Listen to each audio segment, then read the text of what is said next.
ധർമ്മസ്ഥലയിലെ മണ്ണ് നീക്കിയുള്ള പരിശോധന മൂന്നാം ദിവസത്തിലേക്ക് 5 സ്പോട്ടുകളിലെ പരിശോധന പൂർത്തിയായി.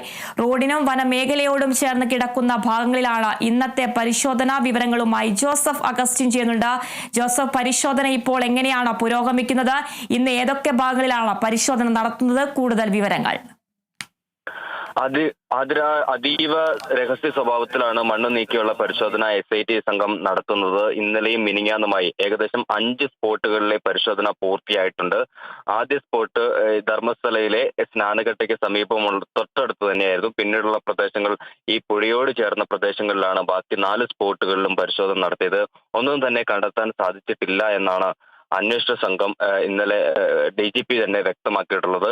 ഇന്ന് റോഡിനോടും വനമേഖലയോടും ചേർന്ന പ്രദേശത്താണ് പ്രധാനമായും പരിശോധിക്കുക. ഇന്ന് 6 മുതൽ 9 വരെയുള്ള പ്രദേശങ്ങൾ പരിശോധിക്കുമെന്നാണ് ഈ ഘട്ടത്തിൽ മനസ്സിലാക്കാൻ സാധിക്കുന്നത്. ഇന്ന് 10 മണിയോട് കൂടി തന്നെ ശുചീകരണ തൊഴിലാളി ഇവിടെ എത്തിച്ച് മണ്ണ് നീക്കിയുള്ള പരിശോധന നടത്താനാണ് അന്വേഷണ സംഘം മുതിരുന്നത്. എന്തായാലും കഴിഞ്ഞ ദിവസങ്ങളിൽ നടത്തിയ പരിശോധനയിൽ ഒന്നും തന്നെ കണ്ടെത്താൻ സാധിച്ചിട്ടില്ല എന്നാണ് DGP അടക്കമുള്ള ഉന്നത ഉദ്യോഗസ്ഥർ അടിവരയിട്ട് പറയുന്നത്.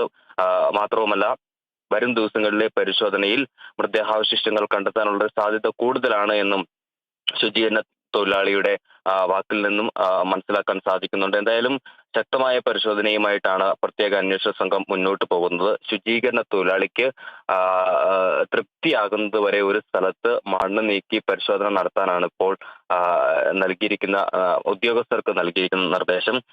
ഫോറൻസിക് വിദഗ്ധർ, വനം വകുപ്പിന്റെ ഉദ്യോഗസ്ഥർ, റവന്യൂ ഉദ്യോഗസ്ഥർ ഉൾപ്പെടെയുള്ള വിദഗ്ധ സംഘമാണ് ഈ പരിശോധനകൾക്കെല്ലാം നേതൃത്വം വഹിക്കുന്നത്. ഇന്നലെ DGP ഈ സ്ഥലത്ത് നേരിട്ടെത്തി സ്ഥിതിഗതികൾ വിലയിരുത്തുന്ന ഒരു സാഹചര്യം ഉണ്ടായിരുന്നു.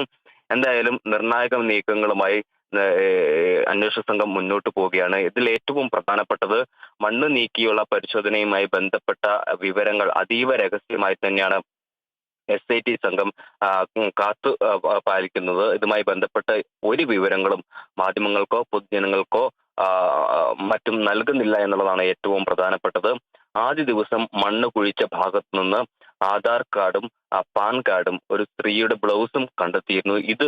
ഈ ആധാർ കാർഡും പാൻ കാർഡും ബ്ലൗസും ആരുടേതാണ് എന്ന് കണ്ടെത്തണമെന്ന ആവശ്യം സമരസമിതി പ്രവർത്തകരും ഉന്നയിക്കുകയുണ്ടായി.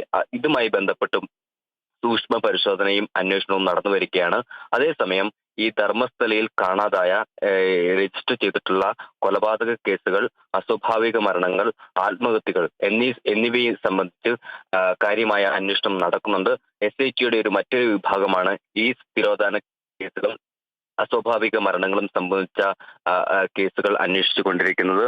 ഇതിലും അതായത് മണ്ണ് നീക്കി പരിശോധന ഒരു സൈഡിൽ പുരോഗമിക്കുമ്പോൾ മറു സൈഡിൽ ഇത്തരത്തിലുള്ള തിരോധാന കേസുകളും ആത്മഹത്യ കേസുകളും അന്വേഷിച്ചുകൊണ്ടിരിക്കുകയാണ്.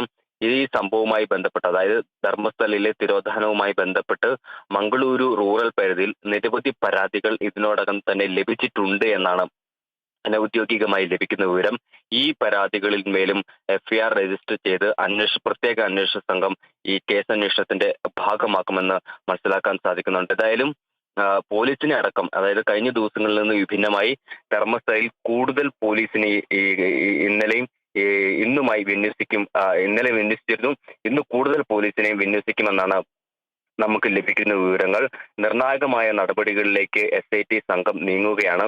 ഒരു വിവരങ്ങളും, അതായത് മണ്ണ് നീക്കി പരിശോധന നടത്തിയതിൽ ഒരു വിവരങ്ങളും മാധ്യമങ്ങൾക്കോ പൊതുജനങ്ങൾക്കോ നൽകുന്നില്ല എന്നുള്ളതാണ് ഏറ്റവും പ്രധാനപ്പെട്ടത്. ഇതുവരെ ലഭിക്കുന്ന വിവരമനുസരിച്ച് മണ്ണ് നീക്കിയുള്ള പരിശോധനയിൽ ഒന്നും തന്നെ കണ്ടെത്താനായിട്ടില്ല എന്നതാണ് SIT സംഘം വ്യക്തമാക്കിയിട്ടുള്ളത്. അതേസമയം നിർണായക വിവരങ്ങൾ ഈ കുഴി കുടിക്കുന്നതിൽ നിന്ന് നിർണായക വിവരങ്ങൾ ലഭിക്കുന്നുണ്ട് എന്നാണ് നമുക്ക് മനസ്സിലാക്കാൻ സാധിക്കുന്നത്. അത്തരത്തിൽ ഒരു രഹസ്യാത്മക സ്വഭാവം ഇതുമായി ബന്ധപ്പെട്ട അന്വേഷണത്തിൽ ഇവർ സൂചിപ്പിക്കുന്നുണ്ട്.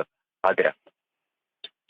ശരി ജോസഫ്, ധർമ്മസ്ഥലയിലെ മണ്ണ് നീക്കിയുള്ള പരിശോധന മൂന്നാം ദിവസത്തിലേക്ക് കടക്കുകയാണ്. 5 സ്പോട്ടുകളിലെ പരിശോധന പൂർത്തിയായി. റോഡിനും വനമേഖലയോടും ചേർന്ന് കിടക്കുന്ന ഭാഗങ്ങളിലാണ് ഇന്നത്തെ പരിശോധന നടക്കുക.